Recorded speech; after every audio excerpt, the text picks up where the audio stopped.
అయితే గురుగారు మీరు ఇప్పుడు చెప్పినట్టుగా అనువంశికంగా తాత ముత్తాతల నుంచి ఉన్న ఆయుర్వేద మూలికలు ఇచ్చేవాళ్ళు చాలా మంది ఉన్నారు. వాళ్ళని నిజంగా నమ్మవచ్చా? వాళ్ళని అంటే సపోర్ట్‌గా తీసుకొని చాలా మంది మనకు రోడ్ల పైన కూడా మూలికలు ఇలాంటివి అమ్ముతూ ఉంటారు. వాళ్ళని నమ్మొచ్చంటారా? ఇక్కడ మెయిన్ ఏందంటే, అనువంశికతంగా ఉండే వాళ్ళని మనం చాలా వరకు నమ్మాలి తప్పదు. ఎందుకంటే వాళ్ళ దగ్గర కొన్ని గ్రంథాలుంటాయి. ఓకే. బయటికి ఇయ్యరు వాళ్ళు. హుహు. వాళ్ళ తాత ముత్తాతలు రాసినటువంటి గ్రంథాలు. హ్మ్.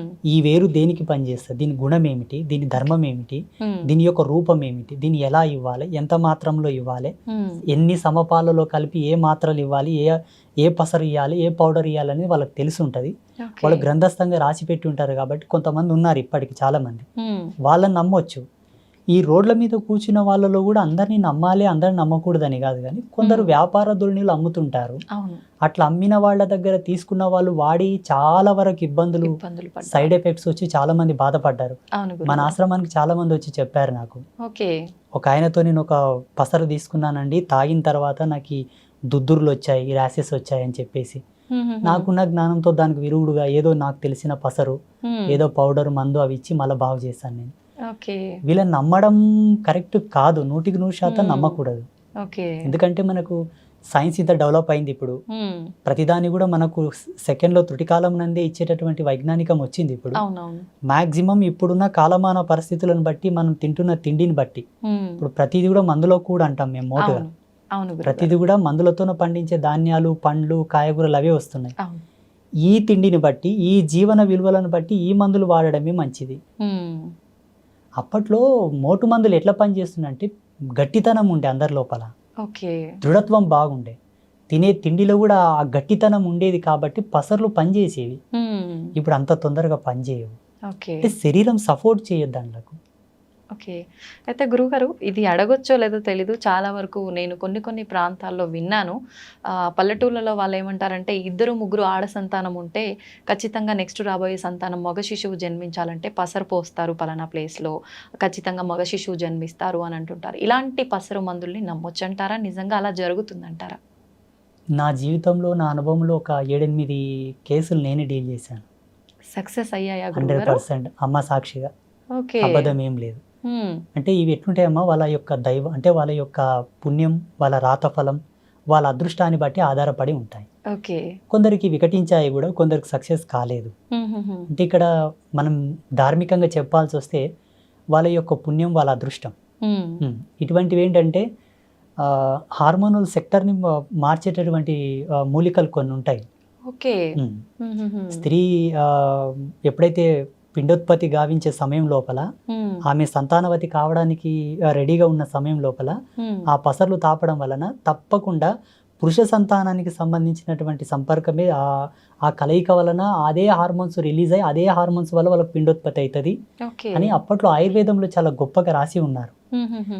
దాని యొక్క జ్ఞాన సంచికతోనే ఇప్పుడు ఈ పసర్లు అనేవి పోస్తారు మోటుగా పల్లెటూర్ల లోపల. అవునవును. కానీ సక్సెస్ అయినాయి, ఓకే. చాలా మందికి సక్సెస్ అయినాయి. హుహుహు.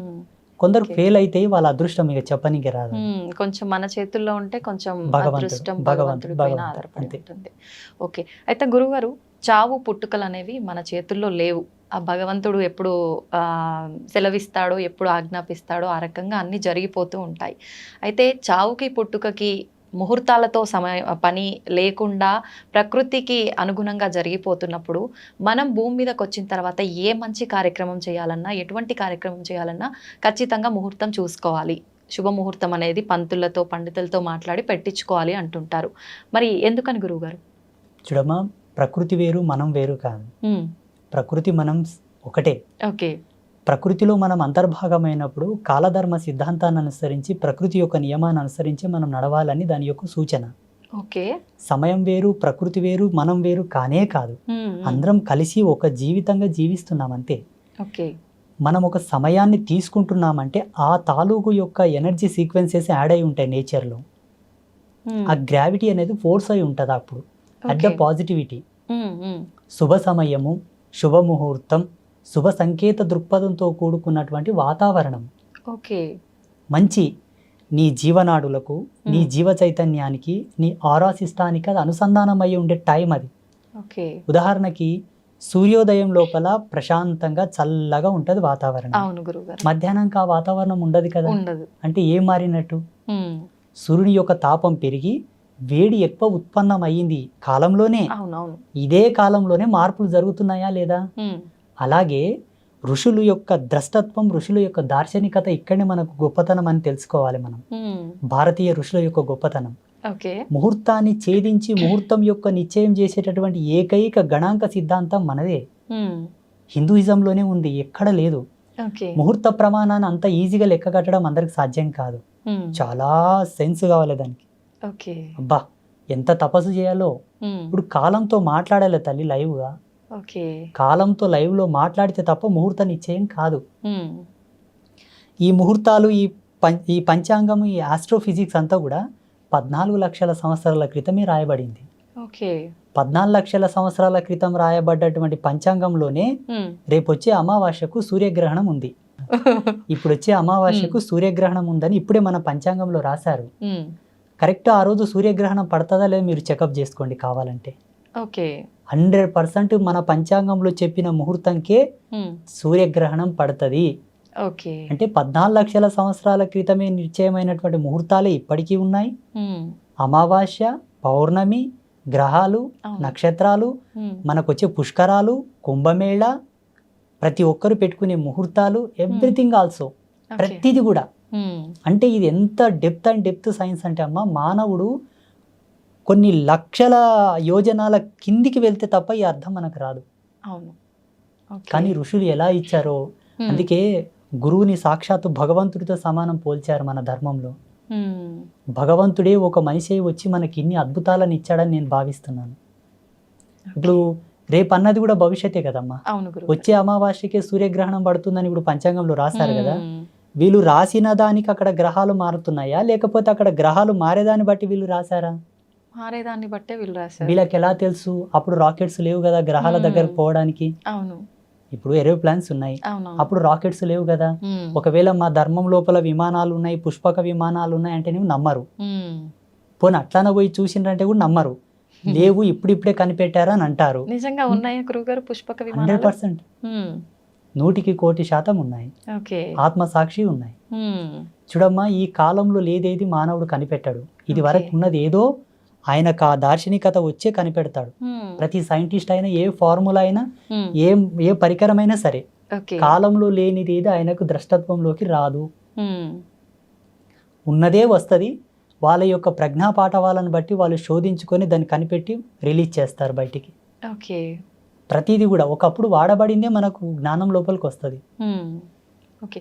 అయితే గురుగారు, అంత జ్ఞానంతో ముందుగానే జరగబోయేది కూడా ఆలోచించి ఇన్ని డిసైడ్ చేసిన పండితులు, ఇలాంటి పెద్దవాళ్ళు చాలా మంది ఉన్నారు. అయితే మీరు అన్నట్టుగా శుభముహూర్తాల కోసం పండితులు పలానా ఏదైనా శుభకార్యం, మ్యారేజ్ తీసుకుందాం ఎగ్జాంపుల్కి, ఒక మంచి ముహూర్తం మీ పేర్ల మీద ఇది బాగుంది అని చెప్పి డిసైడ్ చేసినవి కూడా అన్నీ సక్సెస్ అవ్వట్లేదు. అది శుభముహూర్తం అని డిసైడ్ చేసిన తర్వాత అవి ఎందుకు విఫలం అవుతున్నాయి అంటారు? విఫలం అంటే ఎలా? అంటే సక్సెస్ అవ్వకుండా డివోర్స్ వరకు వెళ్ళటము, మధ్యలోనే విడాకులు అయిపోవడము, లేదంటే కలిసి ఉన్నా కూడా వాళ్ళిద్దరికి పడకుండా చీటికి మాటికి గొడవలు, ఇలా చాలా చూస్తుంటాం కదా గురుగారు. ఎందుకు అలా అవుతున్నాయి? కాలం అంటే 5 ఎలిమెంట్స్: ఉమ్. భూమి, ఉమ్. నిప్పు, నీరు, ఉమ్. గాలి, ఆకాశం. అవును. ఈ 5 ఎలిమెంట్స్ యొక్క సమ్మేళనమే కాలం. టైంకి ప్రత్యుత్తరమైన రూపమే ప్రకృతి. ఈ ప్రకృతి పంచభూతాలు, పంచభూతాలే కాలం. ఉమ్. ఇవేవి వేరు కాదమ్మా, అన్నీ ఒకే సరిగ్గా. ఉమ్. అయితే పంచభూతాల ప్రమోదంగా వచ్చేటటువంటి ఆ యొక్క పాజిటివిటీ ఏదైతే ఉందో ఉమ్. అది నీ జీవధర్మ సిద్ధాంతానికి అనుసంధానం కావాలని ముహూర్తం ఉంది. ఓకే. ఇక్కడ ఒకరినొకరు అర్థం చేసుకొని కాపురం చేయనికి చేతగాక హోదాలు అడ్డం పెట్టుకొని, డబ్బు అడ్డం పెట్టుకొని, ఉమ్. నీ జాబ్ తక్కువ, నా జాబ్ ఎక్కువ, నీవు నాతో కలిసి, అంటే వ్యక్తిగత భేదాలు పెట్టుకొని విడిపోవడానికి ముహూర్తానికి సంబంధం లేదు. ప్లీజ్. ఓకే. ఇది వ్యక్తుల యొక్క సహజ సిద్ధమైన నిర్మాణంలో జరిగే కాపురాలి వల్ల. ఉమ్. ఉమ్. దీనికి కారణం ఏంటంటే ఇప్పుడున్న సామాజిక రుగ్మతలు. ఉమ్. ఒకరితో ఒకరిని పోల్చుకుంటున్నారు. అవును. ఆ పోలిక వల్ల విభేదాలు వచ్చి విడిపోతున్నారు చాలా మంది. ఉమ్. ఇంకొంతమంది సర్దుకోవడం లేదు, ఓపిక లేవు మన వాళ్ళకి. అండర్స్టాండింగ్. ఇప్పటి మానవునికి ఓపిక లేదు. ఉమ్. అప్పట్లో పాతకాలంలో ఎన్ని విపత్తులు వచ్చినా, ఎన్ని ఇబ్బందులు వచ్చినా ఓపిక గట్టి ఉండే. ఓకే. ఓపిక ఎంత దృఢమో జన్మ అంత సార్థకత అని చెప్తారు మన ధర్మంలో. ఉమ్. ఓపిక లేని వాళ్ళ జన్మలు సార్థకతను పొందవు. ఓకే. ఓపిక లేకపోవడం వల్ల విడిపోతున్నారు కానీ ముహూర్తం ఏం తప్పు లేదు ఆడ.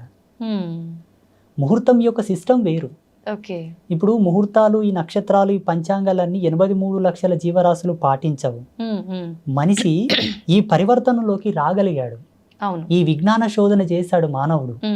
ఈ కాలగణన సిద్ధాంతాన్ని మనం మాత్రమే ప్రతిపాదించాం, మిగతా జీవరాశులు కాదు. అందులో ఒక మంచి చెడు, ఇది శుభం, ఇది అశుభం, ఇది ఒక ఆరోగ్యకరమైనటువంటి వ్యవస్థ. అవును. ఇక్కడ మనం చెడిపోయి మళ్ళీ ముహూర్తాన్ని నింద చేయడం ధర్మం కాదు. ఓకే. అంటుంటారు కదా గురుగారు, కానీ అంటే ఈ మధ్య కాలంలో అంటే పెట్టిన ముహూర్తం కరెక్ట్గా లేదేమో, కరెక్ట్గా వీళ్ళిద్దరికి మ్యాచ్ అవ్వలేదేమో, ఆ పంతులు అంటే ఎలా డిసైడ్ చేశాడో ఇలా జరిగిపోయింది అని నేను చెప్పి. ఆ విషయానికి వస్తే మీకు ఒక ఎగ్జాంపుల్ చేస్తాను. ఓకే.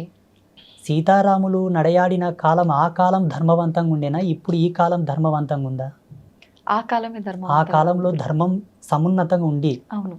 ఎందుకంటే శ్రీరామచంద్ర ప్రభుల వారు పుట్టినప్పటి నుంచి వారి అవతార సమాప్తి అయ్యే వరకు కూడా ధర్మం సమున్నతంగా ఉన్నదని చెప్పి మన గ్రంథాల ఆధారంగా చెప్పబడి ఉన్నాయి. ఎంతో మంది ఋషులు కూడా చెప్పారు. అవును. శ్రీరామచంద్ర ప్రభుల వారి యొక్క ముహూర్తం ఎవరు పెట్టారు? పెళ్లికి ఎవరు నిశ్చయం చేశారు? రాముడు పెళ్ళైన తర్వాత వనవాసంకి వెళ్ళిపోవాల్సి వచ్చింది. అవునవును. ఎన్ని కష్టాలు పడ్డారు. అవును. సరే, మళ్ళీ రాజ్యంకి వచ్చిన తర్వాత కూడా మళ్ళీ సీతా వియోగం ఏర్పడుతుంది. సీత కలిసిన తర్వాత ఆమె భూమిలోకి వెళ్ళడం, ఈయన అవతార సమాప్తి చేసుకోవడం. వాళ్ళు ఎక్కడ సుఖపడ్డారు? అవును. పోనీ పాండవులు కష్టపడ్డారు కదా. పోనీ శ్రీకృష్ణుడు కూడా కష్టపడ్డాడు కదా. అవును. పోనీ దేవేంద్రాదులు కూడా కష్టపడ్డారు కదా. ఇప్పుడున్న మానవుడు, ఇప్పుడు జీవించే మానవుడు దాని భూతద్దంలో ఎట్టి చూస్తున్నాడు ముహూర్తాన్ని. ఓకే. దాని యొక్క నిర్మాణం, దాని యొక్క నిర్మాణం వేరు. ముహూర్తాన్ని తప్పకుండా మానవ జన్మ ఎత్తిన తర్వాత ప్రతి మానవుడు ముహూర్త నిశ్చయంతోనే జీవితకాలం గడవాలి. ఓకే. ముహూర్తానికి ఉండేటటువంటి మెయిన్ అర్థం ఏంటో తెలుసా? నీవు జీవించే జీవన విధానానికి సంబంధించినటువంటి ధర్మం, భౌగోళికంగా నువ్వు జీవిస్తున్న జీవ అవశేషాలకు సంబంధించినటువంటి సింక్, అది లింక్. ఓకే. అనుసంధానం అయ్యేటటువంటి శుభముహూర్తం. అది నీ జీవితంలో ఒక సార్థకతను ప్రసాదించడానికి నిర్ణయం చేసిన ఒక టైం. ఓకే. దానివల్ల మన జీవితాలు నడవాలనుకోవడం అజ్ఞానం. మనం బ్రతకాలి, మనం జీవించాలి. ప్రతి దాంట్లో సహనం, ఓర్పు, నిగ్రహము, విచక్షణ రహితమైనటువంటి జీవితాలే కొనసాగుతున్నాయి తప్పిస్తే జ్ఞానవంతమైన జీవితాలు లేవు కదా సమాజంలో. అవును గురుగారు. అయితే గురుగారు, ఎక్కువగా భగవంతుడి ఆరాధనలో ఉన్న వాళ్ళకే కష్టాలు, ఇబ్బందులు ఎక్కువగా ఉంటుంటాయి అంటుంటారు. ఎగ్జాంపుల్కి తీసుకుంటే కూడా చాలామంది ఎక్కువగా దేవుడి పైన భక్తి ఎక్కువగా ఉండి ఎక్కువ పుణ్యక్షేత్రాలను దర్శించుకోవడానికి, దేవుడిని దర్శించుకోవడానికి వెళ్తూ ఉంటారు. అలా వెళ్ళే ఆ సమయంలో కొంతమంది ప్రమాదవశాత్తు ప్రాణాలు కూడా కోల్పోతూ ఉంటారు. దైవ దర్శనానికని వెళ్తుంటే ఎందుకు అలా జరుగుతుంది? వాళ్ళు చేసిన కర్మ ఫలాల ఆధారంగా అయి ఉంటుందా? మరి అలా ఉన్నప్పుడు భగవంతుని ఆరాధిస్తే మనం శరణు వేడుకుంటే ఎటువంటిదైనా ఆయన రక్షిస్తాడు అని అంటుంటారు. ఎందుకు వాళ్ళని భగవంతుడు రక్షించలేకపోతున్నాడు? భగవంతుడు వాళ్ళని రక్షించే పాత్రత లోపల ఎప్పుడు సంసిద్ధుడై ఉంటాడు. కాకపోతే భగవంతుని పాత్రత ఎంత సత్యమో కాపాడబడాలన్న నీ పాత్రత కూడా అంతే సత్యమై ఉండాలి. ఓకే. ఈరోజు ఐ డ్రీమ్స్ మీడియా వాళ్ళు నన్ను ఇక్కడ పిలిచారంటే ఏదో కొంతో నా లోపల నచ్చే పిలిచారు. స్వామీజీ ఇంతో అంతో చెప్తాడు మంచిగాని. భగవంతుడు నిన్ను అనుగ్రహించి కాపాడాలన్నప్పుడు నువ్వు అంత సత్యవంతుడు వై కూడా ఉండాలి. బై బర్త్ నుంచి ఈ జన్మది సరిపోక పోయిన జన్మలో కూడా అంత పుణ్యకార్యములు, పుణ్య దీక్ష దక్షత నీలో ఉండాలి. నీ పితాపితరులు కూడా పుణ్యం చేసి ఉండాలి. ఇప్పుడు ఈ జన్మ ఇప్పుడే ఆకాశం నుంచి ఊడిపడ్డది కాదు. ఎన్ని సంవత్సరాల నుంచి, ఎన్ని లక్షల సంవత్సరాల నుంచి ఉండేటటువంటి ఆ జెనెటిక్ థియరీని బట్టి మనకి జన్మ వచ్చింది, ఆ DNA కాలం బట్టి. సో ఆ వంశవృక్షంలో చేసేటటువంటి పాప సంక్రమణ, పుణ్య సంక్రమణ వల్ల ఈ దేహం ఉంటుంది. ఈ దేహం పొందిన తర్వాత కూడా చేసేటటువంటి పాప సంక్రమణ, పుణ్య సంక్రమణ. అందుకు భగవంతుని చెంతన నువ్వు నిష్ణాతుడవై ఉండి, అర్హుడవై ఉంటే త్రుటికాలం నంది నేను తప్పించగలడు కదా. ఎంతమంది బ్రతుకుతుండలేరు ఇప్పుడు? ఎంతో మంది ఇప్పుడు కాపాడబడుతున్నారు, రక్షించబడుతున్నారు. వీళ్ళెందుకు రక్షించబడలేదంటే అందుకు భిన్నమైనటువంటి పాపమో కర్మనో ఏదో ఉండవచ్చు. అంత ఈజీగా మనం క్యాలిక్యులేట్ చేయడం కూడా ధర్మం కాదు. పూజలు చేసే వాళ్లకు కష్టాలు ఎందుకు వస్తాయంటే పూజలు చేయడం వల్ల కష్టాలు తీరుతాయనుకోవడం ఫస్ట్ అజ్ఞానం. ఎందుకు పూజలు చేస్తారంటే చెప్పన తల్లి, మనకు పితృపక్షం వస్తుంది. ఇప్పుడు పితృపక్షం పితృపక్షంలో మన హిందూ ధర్మం లోపల మన పెద్దలకు శ్రద్ధా తర్పణాలు వదులుతారు, పిండ ప్రదానాది కార్యక్రమాలు చేస్తుంటారు. ఆ అవును. పల్లెటూళ్ళలో వాళ్ళ ఫోటోలు పెట్టి వాళ్ళు తినే వాళ్ళకి ఇష్టమైన పదార్థాలు వండి పెట్టి పూజలు పునస్కారం చేసి దండం పెట్టుకుంటారు. అవును. ఎందుకోసం అంటే వాళ్ళు ఇచ్చినటువంటి దేహం ఇది, ఉమ్. వాళ్ళ వంశంలో మనం పుట్టామని ఒక కృతజ్ఞత భావం, వాళ్ళకు ఒక మాసం ఏర్పాటు చేసి ఈ మాసంలో పితృదేవతలను కొలవాలని ఆ మాసాన్ని డిసైడ్ చేసి పితృపక్షంలో పితృదేవతలకు పూజలు చేయాలని ఒక రూల్ ఇచ్చారు మన ధర్మంలో. ఓకే. ఈ జన్మనిచ్చినందుకు వాళ్ళకు మొక్కుతున్నాం మనము. ఉమ్. వాళ్లకు మనకు ఇంతటి అందమైన ప్రపంచాన్ని భగవంతుడు ఇచ్చాడు కదా, ఉమ్. మరి భగవంతునికి ఏమి ఇవ్వాలి మనం? ఉమ్. అందుకే ఈ పూజలు. ఓకే. నిన్నిచ్చినందుకు, ఈ ప్రకృతినిచ్చినందుకు, నీకు ఇంతటి అందమైన ప్రపంచాన్ని సృష్టించినందుకు భగవంతునికి నీవు ఇంత కృతజ్ఞత భావంతో పూజ. అవునవును.